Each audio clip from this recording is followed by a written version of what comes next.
தமிழ் 5000 உலக வரலாற்றில் மொழிக்கான முதல் திரைப்படம். நமது தாய்மொழியாம் தமிழ் மொழி தோன்றி 5000 ஆண்டுகளுக்கு மேலாகிறது. 8 கோடி மக்களுக்கு மேல் பேசப்படும் ஒரே மொழி நமது தமிழ்தான்.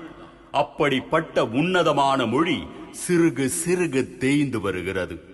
ஆம், தமிழ் பேசுவதை, தமிழ் படிப்பதை, தமிழில் எழுதுவதை நாமும் தவிர்த்து நமது பிள்ளைகளையும் தவிர்க்க வைத்து விடுகிறோம். தாய்மொழி கல்வி உலக அளவில் வெற்றி காண முடியும் என்று பல அறிஞர்கள் கூறியுள்ளனர். அப்படிப்பட்ட தாய்மொழிக்காக முன்னோர்கள் பல தியாகங்களையும், ஏன் போர்களை கூட சந்தித்துள்ளனர். இந்த உன்னதமான தமிழ் மொழியின் வரலாற்றை எடுத்துரைக்க நாம் ட்ரீம் வேர்ல்ட் சினிமாஸுடன் இணைந்து தயாரிக்க உள்ள திரைப்படம்தான் தமிழ் 5000. ஆம், அனைவரும் ஒன்று சேர்வோம். உலக அளவில் அதிகமானவர்கள் சேர்ந்து தயாரித்த திரைப்படம் தமிழ் 5000 என்பதை நிரூபிப்போம்.